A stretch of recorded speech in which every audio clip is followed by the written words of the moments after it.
100세 시대 배우면 배울수록 알면 알수록 궁금한 세상입니다. 아름답고 당당한 삶을 위하여 끊임없이 배워야 하는 평생 학습의 현장.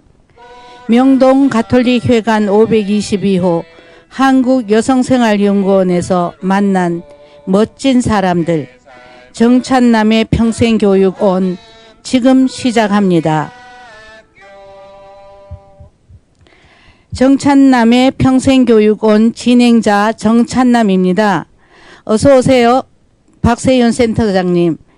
반갑습니다. 네, 만나서 반갑습니다. 예, 간단하게 본인 소개 좀 해주시겠어요? 네. 네. 안녕하세요. 박세윤입니다. 도봉구 창동역에서 어르신 재가방문 요양센터를 운영하고 있습니다. 저희 정식 이름은 북부 온정 재가방문 요양센터입니다. 그래서 북부 온정 재가방문 요양센터에는 지금 한 60여 분의 어르신들이 계시고 전문적인 요양보호사님들이 어르신을 위해서 열심히 케어하고 있습니다. 네, 아마도 제가 기억하기로는 그 창동역 2번 출구 근처였던 기억을 것 같아요. 잘하고 계시네요. 네, 한 번 간 적이 있거든요. 네. 저희 북부온정 재가방문 요양센터는 한 2020년 1월부터 개원해서 지금 6년차 운영을 하고 있고요. 우리 북부이라는 이름에 맞게 서울 북부의 5개 권역을 관할하고 그다음에 어르신이 계신 서울 경기권들의 집을 다 가정 방문하여서 상담해 드리고 있습니다. 네. 엊그제 같은데 벌써 2020년 같으면 네, 6년차 운영하고 있습니다. 네, 네. 저 대단하시다고 생각이 네. 되고요. 그런데 이제 센터장으로 활동하신 거는 그때부터 시작이시고, 네. 네. 아마 그전에도 다양한 경험을 가지셨던 걸로 기억을 하고 있습니다. 네네. 아무튼 굉장히 중요하고 어렵고 또 우리 누구나가 거쳐가야지 되는 이 노년기 네. 이를 위해서 복지적인 차원에서 또 평생교육적 차원에서 열심히 일하고 계시는데 그래도 이 센터에서 주로 어떤 일을 하고 계시는지 궁금합니다. 사실 우리가 인생을 살면서 생로병사, 그 다음에 우리가 무병장수 이런 말씀들을 많이 하시잖아요. 그렇죠. 네, 저도 이 재가방문 요양센터를 운영하면서 보게 되니까 우리가 몰랐던 사실을 정말 많이 알게 됐어요. 네. 그래서 저희가 하는 업무는 어르신들이 이제 건강하게 지내실 때는 복지관 쪽에서 활동을 하시다가 이제 내 몸에 문제가 생겼을 때 집밖 생활을 못 하시는 경우들이 많습니다. 그래서 우리나라는 2008년부터 네. 노인 장기의 요양에 대한 고민을 진행하고 2008년도가 됐으니까 벌써 꽤 오랜 세월, 그렇죠. 25년 정도 이 재가 방문이라는 거를 운영하고 있는데요. 저희 센터에서도 마찬가지입니다. 해보니까 우리가 아프면 우리가 장애 등급을 받잖아요. 그렇죠. 어르신들도 건강보험이 아니고 아프다라는 등급을 받게 되면 우리가 장기요양보험에 적용을 받아요. 네. 그러다 보니까 장기요양보험에 우리가 적용을 받는 등급이 있습니다. 그 등급을 받은 어르신들은 전문적인 요양보호사들이 들어가서 가사로 지원을 하는 게 아니라 가장 먼저는 신체 지원입니다. 신체 지원이라 하면 어르신의 일어나는 거, 식사하시는 거, 그다음에 화장실 걸어가시는 거, 이 모든 것들을 신체 지원해드리고요. 두 번째는 좀 많이 외로우세요. 네. 그래서 그분들의 이야기를 들어드리는 정서 지원이 들어가고 나머지가 이제 뭐 우리가 외부 활동도 좀 하셔야 되잖아요. 운동도 그렇죠. 하셔야 되는 우리가 가사 지원 더하기 외부 활동 지원을 해드리고 있습니다. 네. 시스템이 되어 있지 않았을 때는 가정에서 가족이 그 부분을 차지해서 네. 정말 일도 못하면서 모셨던 그런 거에 비하면 정말 살기 좋은 시대를 그렇죠. 맞았다고 볼 수가 있고 또 자라나는 아이들보다 정말 한평생을 살아내고 이제 마지막 가는 그 노년의 길을 힘든 그 길을 도와주신다는 이런 부분에서는 정말 네. 감사드려요. 또 저 역시도 그렇게 가야 되겠지만 그래서 이런 좋은 일을 하고 계시는데 한두 곳 아닐 거예요. 많이 있긴 네. 있지만 정말 그 정신과 생각했었던 것을 이분들에게 최대한의 서비스를 한다는 것은 결코 쉽지가 않을 것 같은데, 제가 만났던 우리 센터장님의 그 다정다감한 그러한 심성으로 이 센터가 굉장히 따뜻하게 움직여질 것 같고, 감사합니다. 또 예, 이름하여 진짜 온정을 베푸는 곳이다 이렇게 생각이 되거든요. 이렇게 센터를 운영하면서 어려움이 참 많았을 텐데 그래도 가장 보람이 있었던 순간이 있다면, 일들이 있었다면 어떤 것일까요? 제가 이 제가방문 요양센터를 사실 그 전에 직업과 연관 없이 저희가 하게 되었거든요. 이것을 하게 된 이유는 처음 사실 정창나 원장님을 만나면서 노인에 대한 생각, 노인에 대한 일을 하고 싶다였었습니다. 그런데 그때 생각은 아픈 사람이 아니었었어요.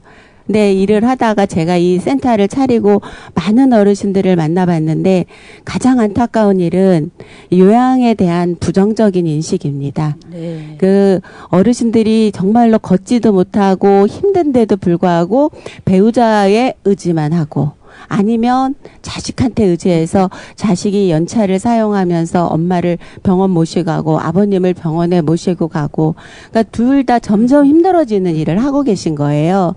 그런 분들이 안타깝고, 또한 그런 분들 자신들이 장기요양 등급을 받고 싶은데 거절을 많이 하시는 거예요. 그때 제가 이제 상담사로 들어가서 그 어르신들이 살아온 세월을 공감해주고, 이 일이 국가적으로 왜 시행하는지, 어르신들은 어떻게 노년을 살아야 되는지, 그리고 이걸 받았을 때 어르신이 가져야 되는 그 뿌듯한 보람이 있어요. 이런 것들을 이야기해 주셨을 때 장기요양 등급을 신청하십니다. 그리고 그 신청을 받고 나서 요양보호사를 제가 알선해드리고 한 달 정도 지나면 어르신들의 표정이 바뀌어요. 네. 그러고 나서 그 만족도는 가장 보면은 자녀들, 배우자들이 좋아합니다. 네, 왜냐하면 제가 혼자 365일 같이 지내는 배우자가 자기의 시간을 낼 수가 있는 거예요. 그렇죠. 본인이 취미 생활을 할 수 있고 바깥 생활을 할 수 있으면서 그 서너 시간 동안에 본인의 활동을 하고 집에 들어와서 또 배우자를 케어하면서 그 본인이 나로 살아가는 것도 되게 고맙고, 또 그 케어를 받는 어르신께서는 부부가 같이 있다고 해서 대화를 많이 하진 않아요. 그렇죠. 네, 점점 대화가 없어서 서로 무표정한 생활을 하고 있다가 그 요양사님들이 반갑게 인사하고 집에 들어가면 분위기가 바뀌는 거예요. 그렇죠. 네. 그래서 어르신들이 점점 에너지가 많아지고, 또 더 지나가면 화도 내세요. 그 화를 낸다는 것 또한 살아있다는 거라고 저는 네. 생각이 듭니다. 네. 그러니까 뭔가 요구를 할 수 있다는 거고, 그 요구가 수행됐을 때 그게 또 본인이 나의 위치가 여기였었어, 이런 생각들을 하게 됐을 때, 저는 한 가족이 이렇게 무너져가는 이 힘든 삶을 살다가 장기요양 등급을 받고 다시 본연의 자리에서 그들의 역할을 할 때 좀 보람을 느끼지 않나 생각을 합니다. 정말 감사합니다.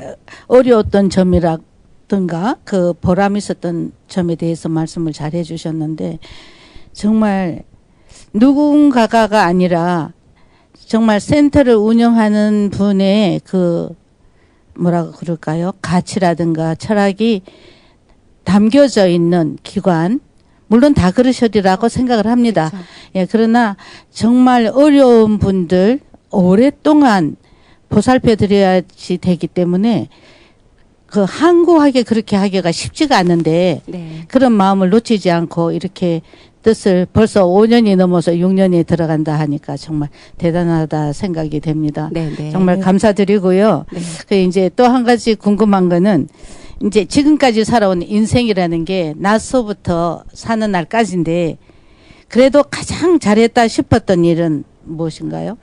제가 지금 환갑이 다가왔습니다. 그래요? 네, 거의 나이가 이 정도 60 가까이 살다 보니까 제가 언제가 가장 행복했느냐, 그렇게 보면 저희 40대였던 것 같아요. 네. 그 40대 때 제가 무엇을 했을까 해보니까 그 시절에 제가 방송대 들어가고 그 교육을 받고 그 또래들의 사람들을 만나면서 일상적 드라마의 이야기가 아니라 살아가는 이야기, 그다음에 세상 사는 이야기, 그다음에 한국을 이야기하고 그 사람의 삶을 이야기할 때 제 생각이 집에서부터 벗어난 것 같아요.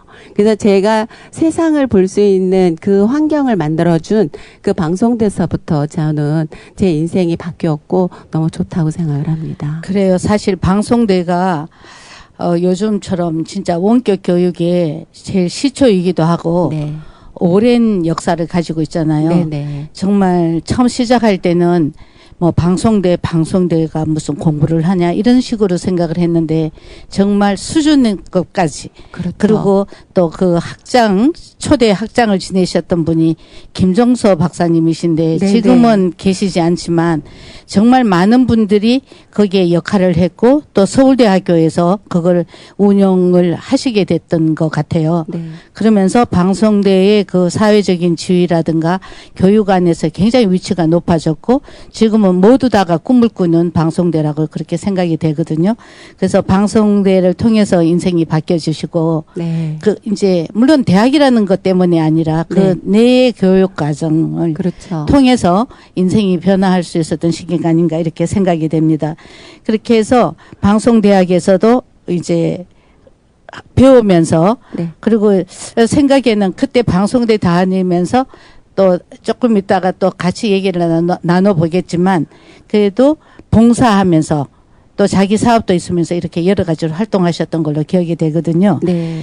그러면서도 혹시나 힘들었을 때 또 굉장히 많았을 거예요. 인생에서. 그렇죠. 근데 그런 거를 어떻게 이겨내셨는지 살면서 힘든 일은 누구나 있잖아요. 그렇게 생각하시는구나. 그래서 네. 저도 뭐 남편 사업으로 같이 하다가 남편이 또 중국도 사업을 하면서 2008년 외환위기 때 많이 힘들었었고 그러면서 제가 어떻게 살아갈 것인가를 제일 많이 고민했고 그 시절에 뭔가 나도 홀로서기가 되어야 된다.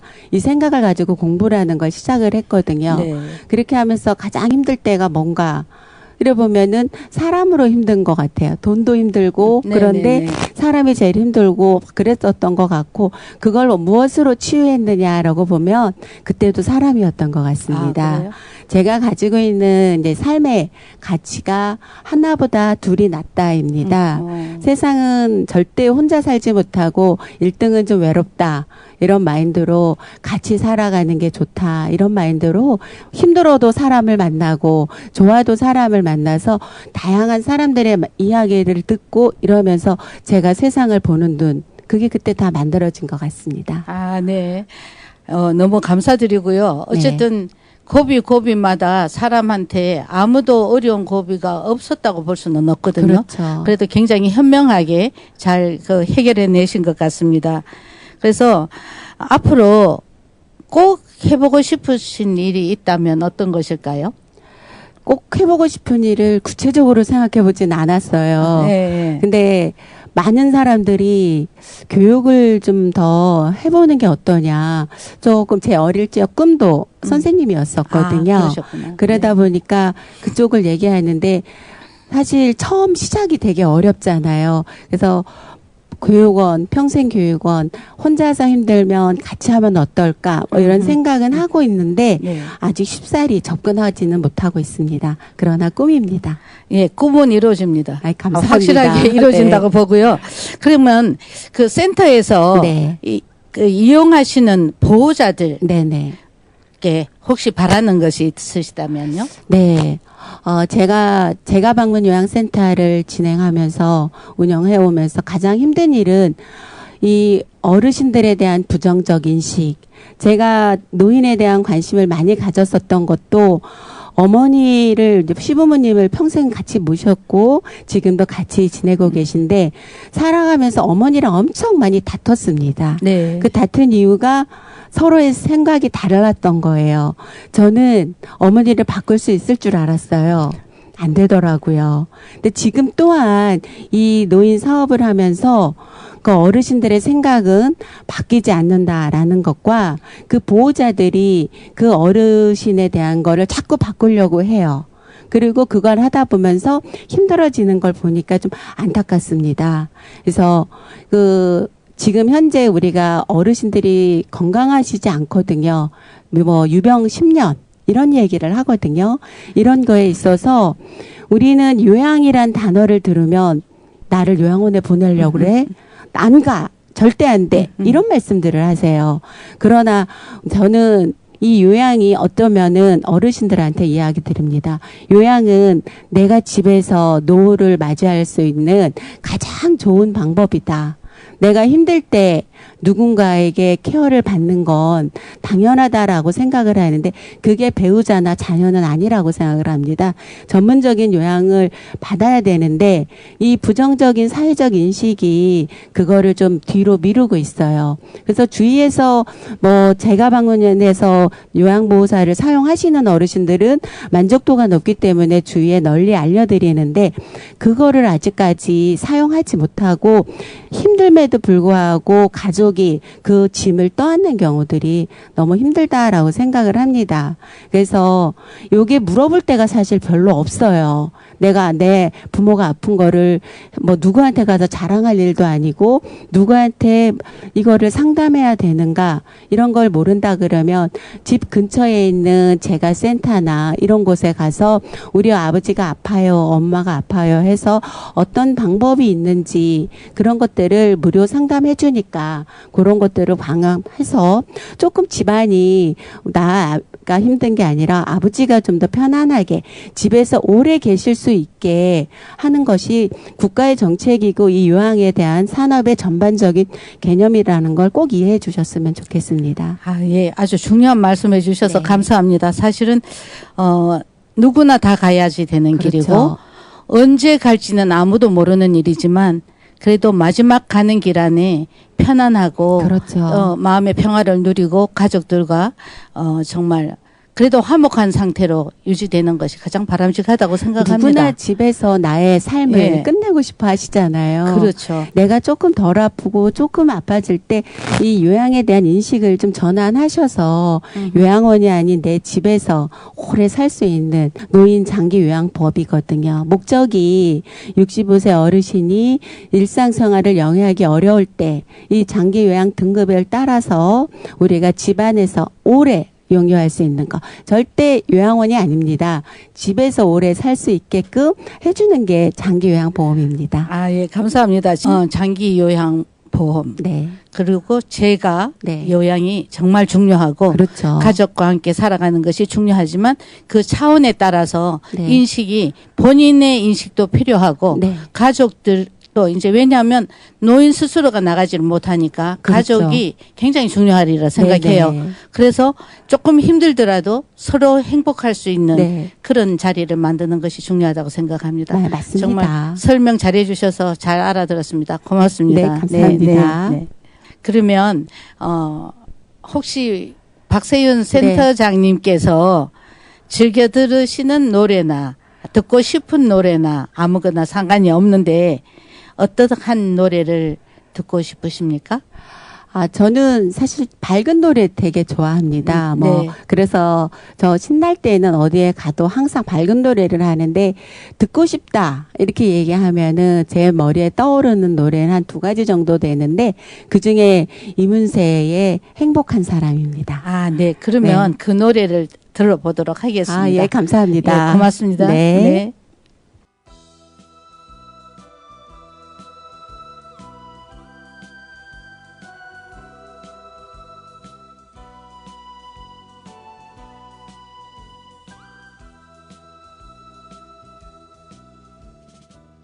그대 사랑하는 난 행복한 사람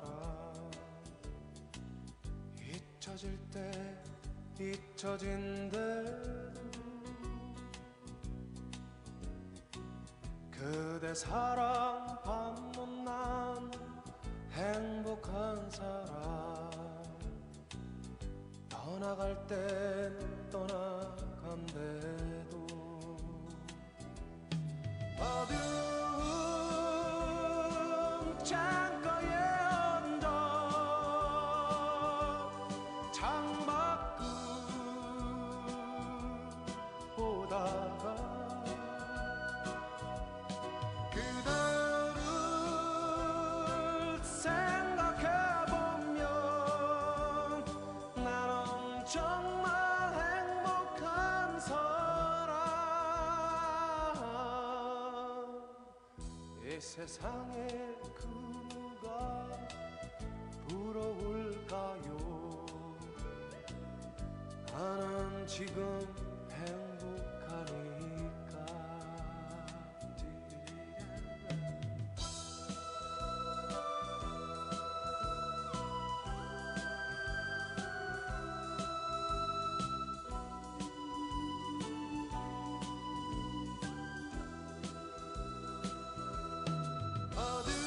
어두운 창가에 앉아 창밖을 보다가 그대를 생각해보면 나는 정말 행복한 사람. 이 세상에 그 누가 부러울까요? 나는 지금 행복하니까. 이 세상에 그 누가 부러울까요? 나는 지금 행복하니까.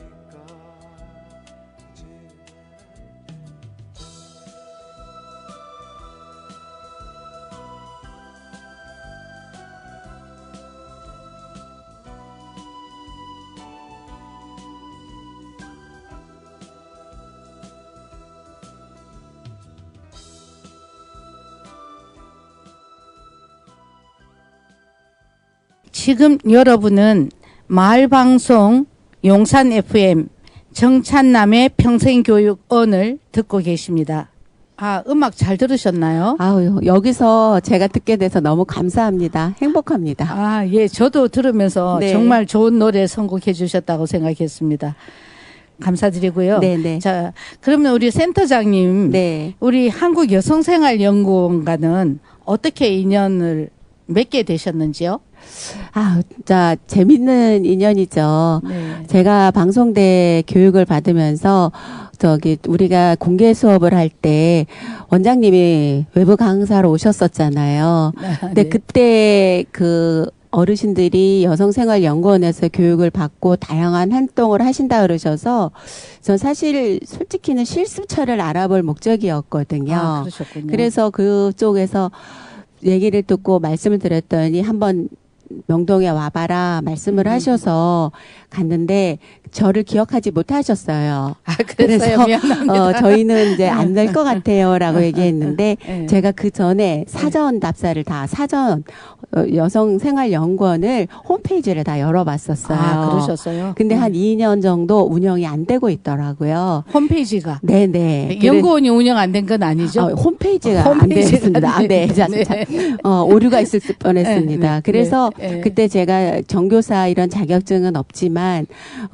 여성생활연구원의 운영에 꼭 필요한 홈페이지를 한번 운영하겠습니다. 그랬더니 원장님이 허락을 해주셔서 그때부터 저랑 그 여성생활연구원이랑 인연이 시작되었었어요. 아, 네, 감사합니다. 네. 그 홈페이지 아직까지도 어설픕니다.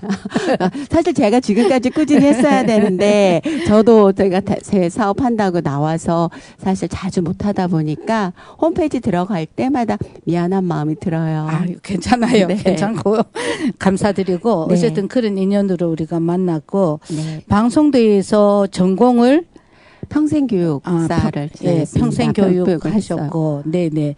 그러면서 이제 실습하러 오셨던 네. 거죠, 그죠? 네, 네. 그런 인연으로. 맞습니다. 네. 그러면서 그때는 몇 시간짜리 실습하셨나요? 그때는 40시간 정도였었던 것 같아요. 40이 아니라 4주간 4주니까 160시간. 네, 그죠? 네. 그때는 160시간. 학점 없었었죠. 학점 있었습니다. 그것도. 학점 있을 때 네. 3학점짜리 있었어요? 별도 실수 과목은 아니지만 평생 학교 실습 과목이 있어서 제가 했던 걸로 기억을 해요. 아, 그래요? 네. 그거 맞다. 그 실습 과목이 제가 봤을 때 그때는 이게 지금처럼 이제 정형화되지가 않아서 뭐 누구는 2급 시설에 가서 평생 실습을 하고 일반 사물 교육하는 데 가서도 실습을 해서 실습을 다 하고도 인정을 못 받는 교육생도 봤었습니다. 맞아요. 그게 2007년도 평생교육법 네, 네. 전면 개정 때 네. 그 평생교육 실습을 3학점짜리로 맞아요. 하게 됐거든요. 네, 네. 그때 사실 제가 그 프로그램 짰었어요. 네. 지금 아마 이 얘기 들으시면 저 사람이 원충이구나 이렇게 얘기할지는 모르는데 평생교육이 워낙 영역이 넓어서 네. 뭐 2학점짜리 10과목 가지고는 도저히 안 될 것 같고 그래서 시수를 늘려서 3학점짜리 10과목을 해서 30학점을 하는데 그 대학에 전공이 있고 대학원에 전공이 있기 때문에 과목 수를 늘릴 수 있는 것이 불가능했었어요. 네. 그래서 그때 생각하기는 2000년도부터 평생학습 시대가 확실하게 열린다고 막 얘기했고 평생교육사들의 역할이 굉장히 다양하게 움직여지는데 사실은 그 과목 들은 것 같고 현장에 나가기는 너무나 아쉬움이 많았고 네. 그때 제가 2004년도부터인가 4년도부터 평생교육사 협회장을 맡았었어요. 근데 그때도 협회장님이었었습니다. 예, 협회장을 맡았는데 이제 협회다 보니까 이렇게 그 어떤 불만 요소들이 와요. 이게 현장 감각이 없다. 이론은 아는데 현장이 없다. 막 이런 얘기들이 참 많이 들려서 다 그런 건 아니지만 제가 그래도 그 협회장을 맡아 있을 때 직접 들은 거니까 이걸 어떻게 해소할 수 있을까 고민을 했어요. 그래서 2007년도에 평생교육법 전면 개정할 때 일단 제안을 했었습니다. 2학점짜리 교과목을 3학점짜리로 일단 바꿔서 시수를 좀 늘려서 좀 더 알게 하고 그리고 이제 실습을 과목을 다 늘릴 수는 없으니까 평생교육 실습이라는 과목을 통해서 다양한 영역의 평생교육의 지금 뭐라 그러나요? 그 다양성을 네. 하기 위해서 실습 과목을 이용해야겠다. 그래서 실습 과목 매 시간마다 예를 들면 뭐 여성 평생교육론이라든가 교육복지라든가 뭐 이런 등등의 과목들을 실습 안에다 담고 네. 그다음에 공문서 작성하는 거, 관과의 관계 뭐 등등등을 해서 이제 사실은 그렇게 만들었었더랬어요. 만들었고 그때만 해도 온라인으로는 그 원격 교육 형태로서는 평생교육사 과목이 네. 하나밖에 안 열려 있었어요. 그게 신청을 해야 되는데 제가 들어가 보니까 제가 이제 2004년도부터 대학교 교수로 가면서 네. 사실 몰랐던 영역을 또 알게 됐어요. 그래서 들어가서 보니까 그 국가평생교육진흥원이 생기기 전이고 네, 네. 그러한 업무를 맡아 있었던 데가 한국교육개발원이었는데 이제 제가 대학교에서 수업을 하는데 학습자들한테 복지 전공하러 오시는 분들이 굉장히 많았어요. 그래서 복지를 하면 복지와 평생교육을 같이 겸해서 하는 것이 바람직하다. 네. 그러니까 교육복지가 굉장히 중요한데 평생교육사를 한번 들어보시라고 이제 이렇게 권유를 했어요. 그랬더니 이제 대학원생들이죠. 뭐 다 직장인들이고 한데 교수님 그 평생교육론밖에 안 돼 있대요. 등록이 돼야지. 네, 그렇죠. 들을 수가 있대요. 네, 네. 그래서 저 그건 몰랐었거든요. 그래가지고 또 온라인 쪽에는 제가 또 굉장히 약해갖고 못하다가 직책상 그걸 들어가서 보니까 진짜 평생교육론밖에 없어요.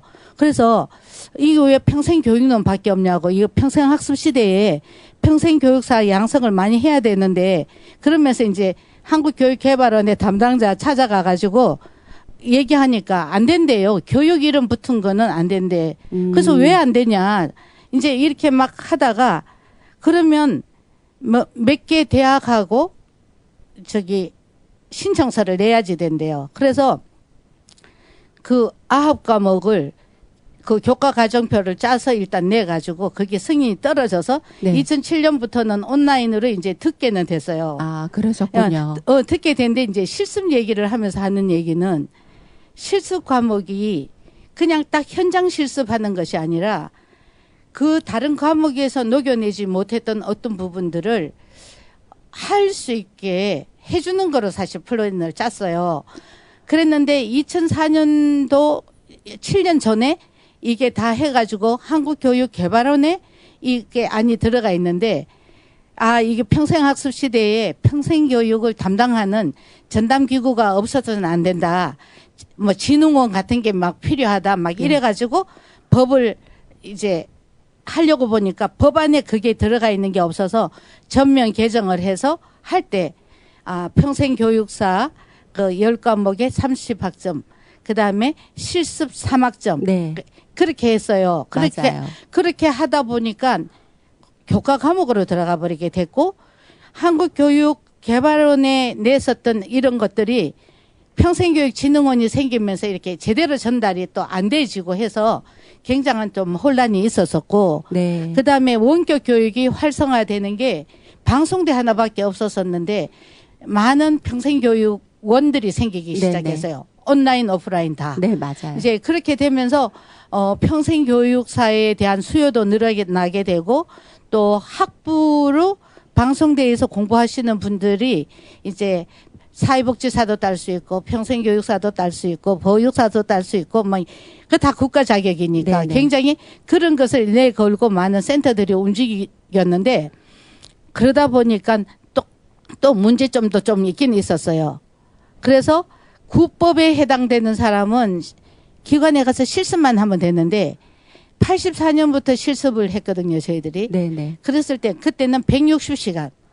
그러다가 토요일이 이제 휴무로 바뀔 때 네. 한 몇 년 걸렸거든요. 네. 그래서 걸리는 동안에는 이제 132시간으로 토요일을 예, 빼고요. 예. 네. 그러다가 또 120시간까지도 내려갔다가 이제 2007년도 평생교육법이 이제 다시 그 전면 개정되고 난 다음에는 160시간과 3학점 네, 네, 실습. 맞습니다. 예. 그 10과목. 네. 그래서 많은 불편을 느꼈는데 어쨌든 기관 자체가 바뀌어지면서 그것이 전달이 안 돼지고 또 평생교육 실습이 원격 교육이 활성화되면서 실습을 원격으로 하려고 하는 의도들이 많이 생기는 바람에 네, 네. 또 약간 문제가 있었어요. 그래서 뭐 실습하는 기관들에 대한 거를 재정립하고 또 국가평생교육진흥원이 이제 출범하고 난다. 2008년 2월 달인가 출범을 했거든요. 하고 난 다음부터는 이제 평생교육에 대한 거를 다시 다 재조정을 하면서 많은 것이 변화가 됐어요. 그랬으니까 이제 13년이라 그랬으니까 네, 네. 진짜 교과 과목 학점을 따야지 되고 네. 보통 학점은 60점 이상이면 학사 과정은 패스하는데 평생교육사는 80% 네. 평점 80점 이상 네, 돼야 네. 되잖아요. 네. 이제 그런 과거를 겪으면서 평생교육 성장안에 우리가 많이 왔고 지금은 옛날에는 방송대 하나만 원격교육의 우수로 떴었는데 지금 한 10여 년, 15년 사이에 많은 원격기관들이 생겨남을 그렇죠. 해서 학습자들에게는 선택의 권도 많이 있어졌지만 그 방송대로서는 어떤 면으로는 약간 위기였을 수도 있어요. 왜냐하면 그렇죠. 독점적으로 네. 가던 곳인데 이제 막 나뉘어지는 거지. 그러니까 장단점이 있다는 것이고요. 그 대신에 뭐가 있냐면 옛날에는 고등학교 나와서 대학 못 가는 사람들 방송대를 통해서 막 했었었는데 한 바퀴 도는 동안에 많이 오래 걸렸지만 이제는 평생학습 시대로 가면서 네, 네. 그 방송대에서 전공을 5개, 뭐 7개 하시는 분들까지 있어요. 맞아요. 그래서 연계가 다 되기 때문에. 예, 예. 그래서 그때는 좀 심하다. 공부만 하고 사냐 막 이랬는데 지금은 일을 하면서 다른 전공을 통해 가지고 계속 학습하는 평생 학습의 시대가 된 거예요. 네, 맞습니다. 예. 그래서 정말 그 그 안에 학습 안에 들어가지 않으면 이 세상을 제대로 잘 살기가 어려운 거예요. 그 그죠? 교육 안에 들어간다는 게 참 쉬운 건데요. 그 안에서 보면은 배워야 될 게 끊임없이 있거든요. 근데 그죠. 거기에서 이탈이 되고 나면 다시 진입하기가 그 마음 먹기가 쉽지 않은 것 같아요. 그렇죠.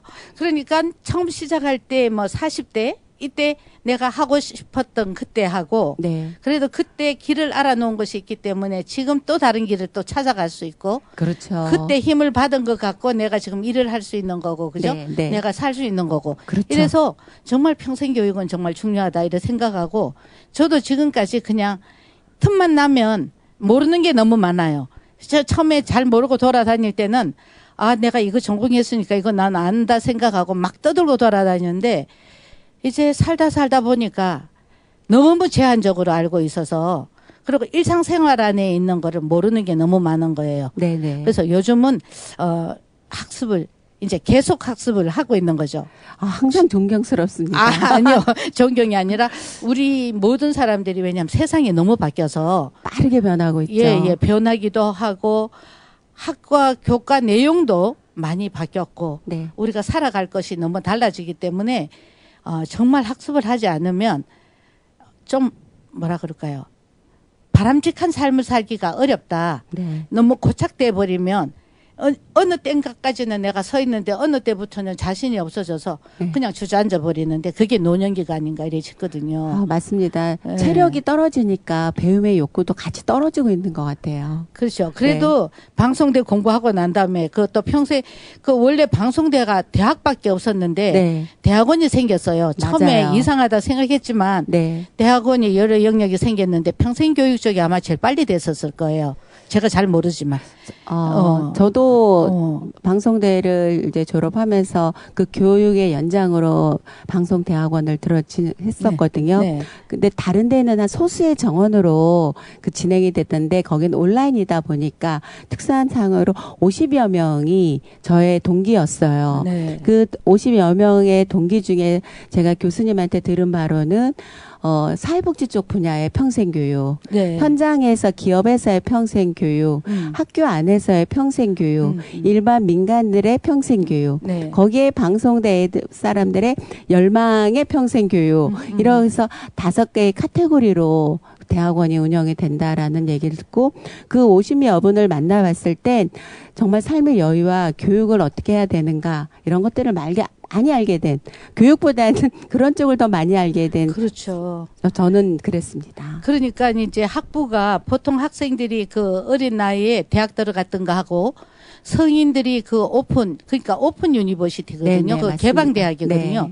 그래서 그 개방대학은 사실 들어갈 때와 나올 때를 시간을 정하지 않지만 그래도 운영을 위해서는 몇 학점 이상 들어야지 된다는 네. 게 있었고 제가 이제 대학교 교수로 있으면서 이제 방송대에 가서 출석 수업을 하러 한 10여 년간 다녔어요. 네네. 예, 다니면서 참 수많은 학습자들을 만나면서 서로 배웠던 그런 시기가 있었고, 그 다음에 이 평생교육이라는 것은 영역이 워낙 넓어서 네. 조금 해도 아는 것은 아니다 이런 생각을 했거든요. 그렇죠.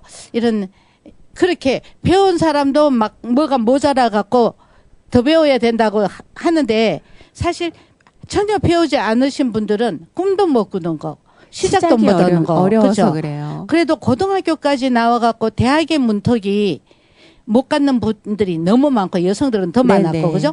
그랬던 그분들이 이제 한번 휙 돌고 난 다음에 재수강하고 다른 전공을 공부하고 있고 이제 이런 입장이단 말이죠. 그러니까 세상이 이만큼 좋아졌고 좋아진 거죠. 네. 문도 많이 열려 있고 요즘은 각 대학마다 온라인 네. 그 사이버 대학이 많이 생겼어요. 그러니까 이제 어떻게 보면 학생 수보다 학교 수가 더 많다 하면 거짓말이긴 하지만 그 정도로 많이 열려져 있고 그것 말고도 구민센터라든가 주민센터라든가 평생교육센터들에서 많은 주민들을 위한 교육 프로그램이 있거든요. 네네, 그렇습니다. 근데 이제 그거를 전혀 아니야 나는 뭐 이만큼 공부했으니까 할 필요 없어 막 이런 분들도 있단 말이지. 네. 그러니까 깨우쳐야지 된다고 생각을 하거든요. 맞아요. 그잖아요? 저도 네. 이 요양 사업을 진행하면서 첫 번째 바랬던 것이 제가 평생 교육으로서 함께 엮을 수 있는 건 무엇인가를 생각했었어요. 예. 그때 생각했던 게 그 시절이 2020년이니까 사실 코로나로 네. 진행을 못했습니다. 네. 그러나 저희 창동에 있는 주공 19단지 경로당을 찾아가서 원장님, 아니, 회장님, 부회장님 만나서 국가의 사업이 이런 평생 교육이 있습니다. 예산만, 프로그램만 잘 짜서 우리가 서울시에다 제출하면 그 예산이 나왔어요. 네. 그걸 가지고 여러분들이 사용하고 결과 보고서를 내고 얼마나 재미있는 일이냐 했더니 너무 좋아라 하셨어요. 네, 네. 그래서 그 교육을 받기로 했는데 코로나 때문에 모든 게 다 무산됐었거든요. 네, 네. 지금도 안타까운 사업이라고 생각을 합니다. 그래요. 그러니까 어쨌든 몰랐던 장르를 배워서 대학 안에서 많은 그 뭐 140학점, 120학점 네. 예를 들면 저희들이 대학 다닐 땐 160학점이었어요. 제가 아, 그러셨어요. 학부 때 제가 네. 유고학번인데 저는 원예학을 전공했지만 160학점이고 60점만 맞으면 졸업했거든요. 그런데 이제 시대가 자꾸 바뀌어졌고 그때만 해도 다 대학 친구들이니까 다 대학 공부했겠거니 생각했는데 사회 나와 보니까 그렇지가 않더라는 네. 거지. 그래서 다른 세상을 또 만나게 됐고 또 대학원을 공부하다가 이게 교육이 정말 복지인데 교육을 복지로 보지 않는 것 때문에 그래서 제가 교육학 박사를 하고 난 다음에 사회복지학을 어느 교수님하고 같이 네. 그분은 사회복지 전공이고 저는 교육 전공이고 원래 저는 학부는 원예학이지만 네. 이 교육 쪽에 일을 하다 보니까 그래 됐어요. 그랬더니 저보고 사회복지를 공부를 좀 해서 그냥 사회복지 하는 사람이 계속 사회복지 요구하고 교육하는 사람이 교육만 요구하면 안 되니까 저보고 교육학 박사니까 네. 사회복지학을 해갖고 자기는 사회복지고 교육학을 해서 둘이 교육복지가 중요함을 알리자 이제 이래갖고 한 7, 8년이 넘었을 거예요. 네, 그래서 맞습니다. 제가 학교 교수로 근무하면서 석사과정 사회복지 하러 이제 충청도 어느 학교를 갔어요. 왜냐하면 제 학교에서 못하니까. 그래 가서 사회복지 석사하고 그다음에 박사 하는데 한 몇 년, 7, 8년 걸려가지고 했어요. 교육복지를 묶어보려고 그래도 복지 현장에서는 교육을 복지로 여기지 않는 것이 아직까지 깔려 있는 거예요. 그게 이제 숙제거든요. 그래서 어느 것만이 아니라 잘 융합을 해서 더 나은 것을 향해서 가야지 되는 게 필요하고 평생교육도 이게 처음에는 사회교육으로 시작을 했잖아요. 네. 제도교육, 외교육, 비제도교육을 시작했는데 이게 1999년 평생교육법 바뀔 때 네. 이거를 사회교육을 평생교육이라고 명명하면서 엄청나게 이게 커져서요, 영역이. 그러니까 제도와 비제도를 다 하는데 그런 영역이 못 되거든요. 네. 모두 다가. 그래서 이름에 걸맞게 하려면 그 부분을 다시 연구를 하고 가야지 온전한 평생교육사가 된다. 네. 사회교육 전문 요원이 평생교육사가 됐으니까 이런 게 있거든요. 그래서 그거를 대학원을 하면서 수많은 그 50명의 동료들하고 같이 나눴던 네. 곳 속에서 결국은 어느 날 보니까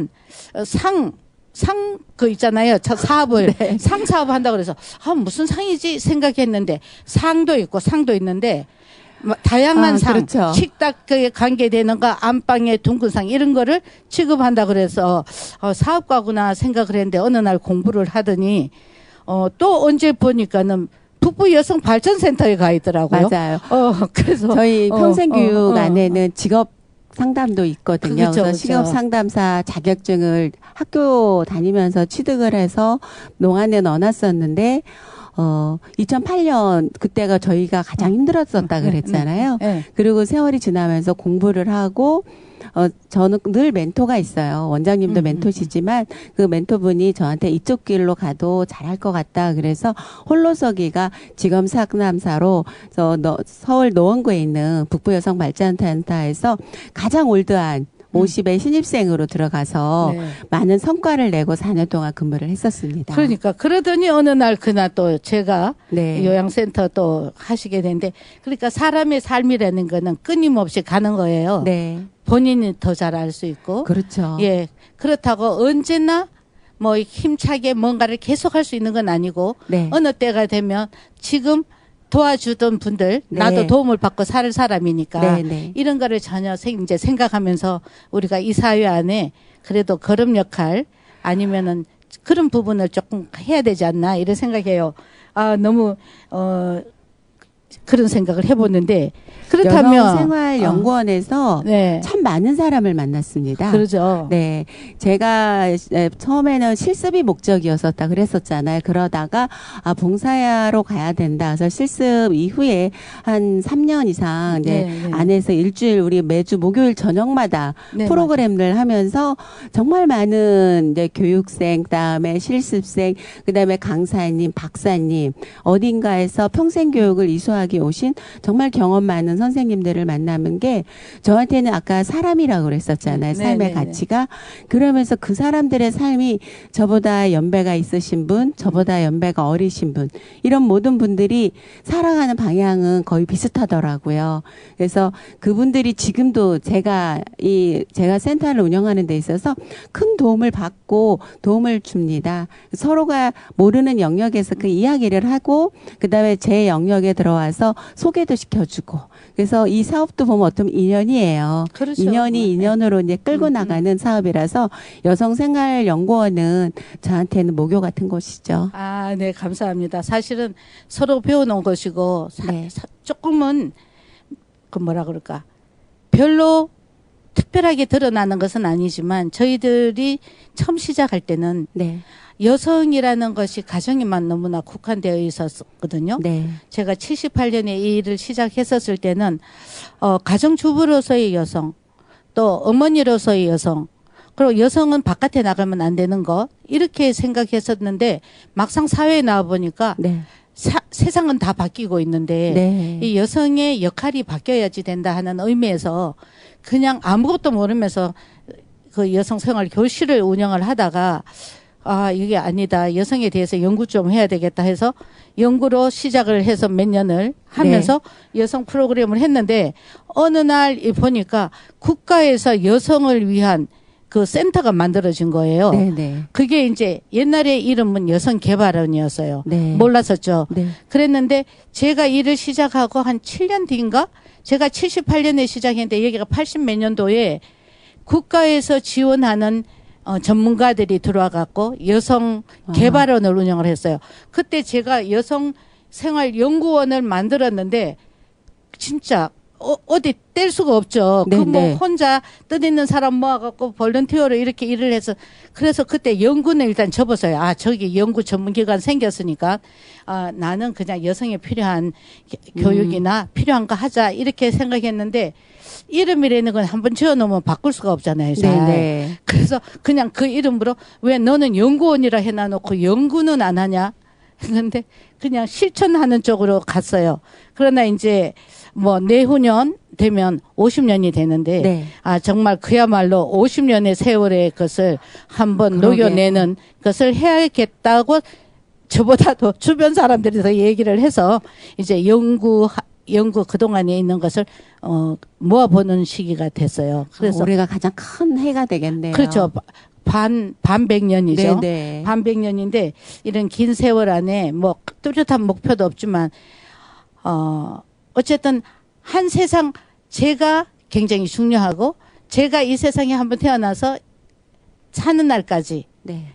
누구나 다 가는 거지만 각 개인에게 일생은 굉장히 중요한 것이고 네. 이 세상에서 보람 있고 자기가 원하는 삶을 살 수 있도록 네. 근데 저는 지금까지 제가 하고 싶은 건 다 했어요.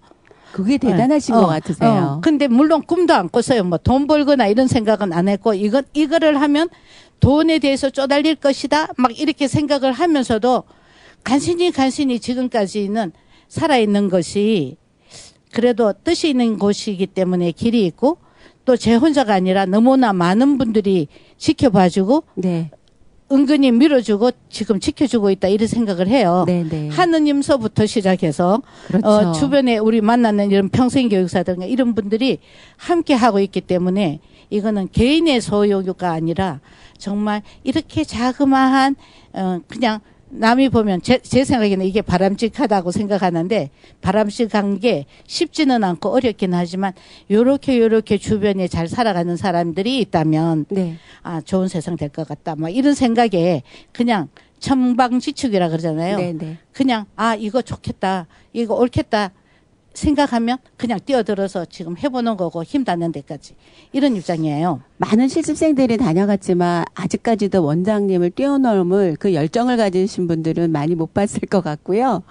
제가 봤을 때 여성생활연구원에서 많은 실습생, 그죠? 실습생들이 다녀가고 거기에 공부하시는 교육생이 다녀가시고 또 많은 프로그램들이 그 안에 들어왔다가 계속 시대에 따라서 변하고 있잖아요. 저도 거기서 실습과 프로그램 봉사를 하게 되면서 아, 여성생활연구원은 어떤 곳이냐라고 물어본다면 저는 요즘 모내기 하잖아요. 네. 옥수수도 하고 그래서 저희 아버지가 지은 감자 옥수수도 많이 드셨었잖아요. 맞아요. 너무 맛있는 네. 감자. 그런 거를 내가 가만히 보고 나면 작은 곳에서는 작게 자라는 물고기처럼 이 모종이 그 여성생활연구원은 벼를 심기 위해서 모내기 하는 모나, 감자나 옥수수 씨앗 같은 것을 담아놨었던 곳이 아닌가라고 생각을 하고요. 그들이 모종이 돼서 머리를 탁 틔웠을 때 세상에 나가서 크게 자기의 역할을 해주는 게 어떻게 보면 작은 그 연구소가 50년 동안 이어온 건 뭘 했소라는 거는 여성생활연구원 안에서는 안 보여요. 그 나온 사람들이 각지에 가서 자기의 일을 충실히 하고 그 사람들이 큰 인물이 됐을 때 그게 만들어진 그 성과가 여성생활연구원이 아니었나 그런 생각을 합니다. 와, 센터장님이 되게 과한 칭찬을 해주셨는데 아니요, 저도 그렇게 잘했다고 생각을 합니다. 그래서 사실은 수많은 평생교육사들이 네. 지금까지도 연락이 와요. 그렇죠. 예, 연락이 오고 연구하고 이제 그분들하고도 앞으로 같이 탐색을 좀 해보고 싶어요. 네. 왜냐하면 그 영역에서는 다들 빛을 내는 분으로 살아가고 네, 있기 네. 때문에 그래서 제가 이 프로그램 평생교육과 평생만남이란 이 프로그램으로 사실은 쉽지도 않고 어벙벙하고 어수선해요. 그렇긴 하지만 제가 뭐가 달라졌는가 봤더니 한 3년 전까지 제가 강의하러도 돌아다녔어요. 오라 네네. 한번 가고. 그렇게 했는데, 어느 날 보니까 이게 약간 여유가 생겼는데, 학교 강의를 안 나가요. 강의를. 그래서, 이거를 내가 만났던 사람들의 삶을 같이 나눠보는 이 프로그램 좋겠다 해서 우리 여기 국장님하고 막 얘기하다가, 선생님 진짜 많은 사람들 만나지 않아요. 그분들의 삶을 같이 이렇게 함께 하면 어떨까요? 이런 거예요. 이 프로는 끝나지 않을 것 같네요. 아니, 그래서 제가 그 능력의 한계도 있고, 그래서 그냥 지금으로는 학교 강의 나갔던 식으로 생각해서 네. 가능하면 이제 한 달에 우선은 2번 정도 해서, 제가 하는 일이 엄청 많거든요. 네. 네, 제가 일이 많은 게 아니라 그만큼 두서가 없는 거죠. 저 두서가 없는데 보면 어느 날 제가 하도 머리가 복잡해서 내가 뭐 하는 사람이지 싶어 갖고 봤어요. 맵이네요. 그랬더니 이거예요.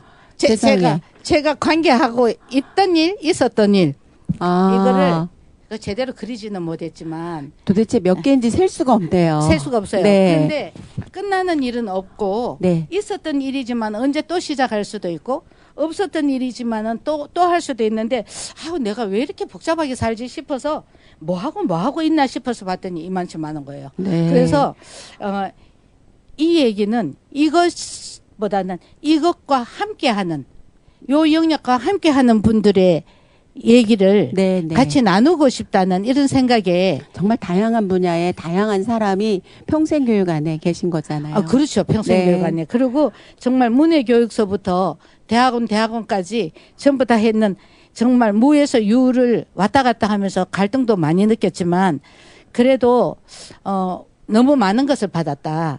물론 제 부모님이 후원을 해줬기 때문에 또 제 형제들이 후원을 해줬기 때문에 큰 힘이 된 거는 사실이지만 그것만이 아니라 이렇게 많은 것을 받고 그냥 나 혼자만 향유한다는 것은 아니다는 생각이 들었어요. 네. 문해 교육을 하면서 정말 하고 싶어도 하지 못했고 먹고 싶어도 먹지 못했던 그 아프게 살았던 이분들의 삶을 지금이라도 남아있는 여생이 몸은 다리도 절룩거리고 온 몸이 다 진짜 진창이가 되어 있는 이분들이 정신적으로나마 행복하게 살아갈 수 있도록 하는데 약간의 힘을 모아야겠다. 이런 생각해서 이제 어른들과 함께 이제 가고 있는 거거든요. 네네. 그래서 이런저런 것을 저만이 아니라 우리 평생교육 하신 여러분들이 다 이렇게 함께 가시리라 생각하고 네네. 저보다 더 강하게 활동하시리라 이렇게 생각을 합니다.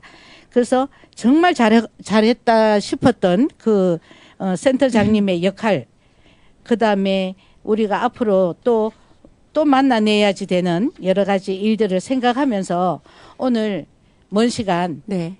진짜 바쁜 시간, 네, 이렇게 시간 만날 수 있어서 내주셔서. 제가 좋습니다. 아니, 너무 고마운 게, 몇 주년 행사하는데 사람 없잖아요. 우리 다 네. 노인들만 있고. 그러면 얼른 뛰어와가지고 모든 것을 정말 내일처럼 항상 해주셨고, 어느 날은 30주년인가 40주년인가 할 때는 진짜 축하 화분이 엄청 많이 들어왔는데 네네. 우리 회관에는 꽃을 놓을 수가 없어요. 맞아요. 너무 많이 예, 들어왔었죠. 예, 들어오기도 했고 놓을 데도 없고 네. 그래서 정말 그것을 아깝기도 하고 저도 못 가져가는 거야. 이게 커서. 그랬었을 때 우리 센터장님이 그때 상 사업 할 때예요. 네네. 그래가 1톤 차 가지고 와서 1톤 트럭으로 1톤 제가 트럭으로 화분을 어, 이동했었던 그 직접 운전해가지고 네. 용인까지 센터까지 그렇게 했었던 거 정말 생각해보면 너무 고맙죠. 이렇게 함께 해주셔서 감사하고 여성생활연구원에서 사람을 만난 것들에 대한 것들이 저는 가장 큰 제한테 영향이라고 생각을 해요. 맞아요. 그래서 늘 제가 여성생활연구원은 가슴 한켠에 있지만 자주 찾아뵙지 못하고 이런 것들을 저뿐만 아니라 거기에 나왔던 분들은 똑같은 생각을 하고 있지 않을까 생각합니다. 감사해요. 그래서 네. 내가 요새 이 방송을 해놓고 이거 누가 보지 어느 날 보니까 제가 열심히 보고 있는 유튜브 속에 딱 올라오는데 어디서 되게 번듯한 게 있는 네, 거예요. 그래서 네. 보니까 천 거예요. 네. 그 한 몇 년 전에 어른 초등학교 이걸 했는데 깜짝 놀랐어요. 이게 이렇게 올라오는구나 이런 생각을 했는데 생각보다 많은 사람들이 보고 또 한편으로는 이거를 자신의 관계되는 일이라 이걸 알릴까 싶은 생각도 들다가도 이것도 아니야 싶어서 네. 내려놓다가 그래도 이렇게 제한테 지금 전화가 한 10,000개 가까이 있을 거예요. 번호가. 엄청 많아요. 그래서 이제 이렇게 누구하고 전화 걸고 난 다음에 그 이름이 뜨면 맞다. 이분은 어떻게 지내시는지 모르겠다 하면 제 마음을 나누고 싶은 분한테만 이제 해갖고 복사 떠갖고 하나씩 보내요. 그러다가 이거 좀 이래도 괜찮은 건가? 이거 좀 이상하지 않는 건가? 이제 이러면서도 네. 또 이 방송이 용산 FM 방송이 또 하는 목적이 있고 말미디어 센터의 목적이 있는데 그래 이거는 나를 자랑하는 것이 아니라 우리의 삶을 나누는 것이니까 가능하면 많은 분들이 동참해주면 좋겠다. 이런 생각으로 네. 지금 하는 거예요. 어떻게 보면 주체가 없다 하겠죠. 그렇지만 그거 이제 감수하면서 앞으로 계속 해볼 생각이고 좀 그 안에 제가 어떻든 빠르게 제가 선택이 된 거에 감사드리고요. 아마 방송을 보신 분들이 원장님이 나한테 연락이 올 수 있겠구나라고 기다리고 있을 것 같습니다. 네, 감사합니다. 네. 그래서 사실은 너무 한쪽으로 하면은 또 지루할 수 있겠다 싶고 그래서 제가 만난 다양한 영역의 분들과 함께 하고 싶어요. 네. 하고 싶은데 모르겠어요. 어쨌든 그런 마음으로 하고 있고 그다음에 여러 가지 일을 함께 하셨는데 이제 우리 시간이 네. 어느 정도 제한이 돼 있어서 네네. 정말 함께 해주신 데 감사드리고 네. 또 참여하면서 느낀 소감 한번 듣고 싶어요. 원장님을 여기 용산에서 만나니까 새롭습니다. 그리고 원장님의 위엄이 더 느껴지는 것 같고요.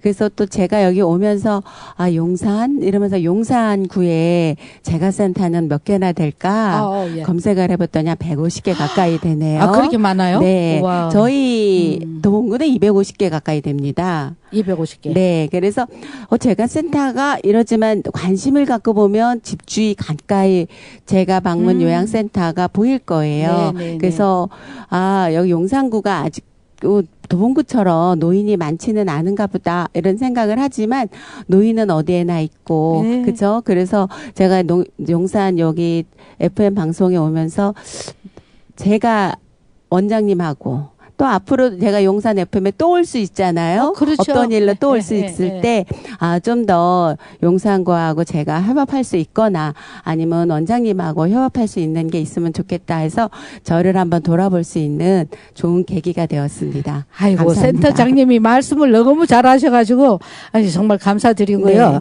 네. 진짜 그렇게 되기를 바랍니다. 네, 네. 그리고 이 용산, 이 FM, 방송국 여기도 정말 좀 더 큰 곳에서 네. 좀 더 활발하게 할 수 이 있었으면 용산 좋겠다. FM이 마을 방송국인 이게 거죠? 마을 센터입니다. 그런데 네. 이제 정부 지원도 없고 네. 운영하기 때문에 굉장히 힘든데 제가 국장님을 보면서 참 놀라워요. 네. 이거를 어떻게 이렇게 잘 하실 수 있나 이렇게 생각을 하고 저도 사실은 이런 방송 하나 하고 싶었던 게 꿈이 약간은 있었거든요. 아, 네. 그런데 그 실력이나 모든 것이 미비해서 못하고, 이제 일단 배우고 참여해서 사실은 그 제 남편이 꿈꾸던 네. 것을 좀 해보고 싶었어요. 그런데 될지 안 될지는 몰라요. 그러나 그것을 여기에서 꿈을 키울 수가 있고 이런 기회를 주셔서 이 국장님한테 참 감사드리고 또 앞으로 오실 여러분들하고도 이제 좋은 시간이 될 것 같습니다. 소감 얘기해 주셔서 감사드리고요. 고맙습니다. 네. 그러면 지금까지 여기는 그 주민들이 만드는 용산 FM 방송입니다. 그래서 좀 전에 우리 센터장님의 출연 소감을 들었습니다. 감사드리고요. 지금까지 평생교육 전문가로서 사회복지 영역인 현장에서 보람을 이루신 박세윤 북부 온정 재가 방문 요양센터장님을 모시고 평생교육과 재가 요양에 대해 이야기를 나눴습니다. 저는 정찬남의 평생교육원 진행자 정찬남이었습니다. 감사합니다. 감사합니다.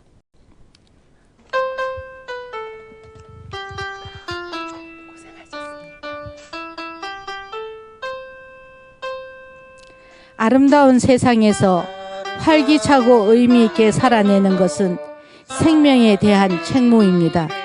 필요한 학습을 통해 지혜로운 삶으로 나아가는 삶 함께 하실 거죠? 사랑하면서 언제나 지켜가는 우리의 보고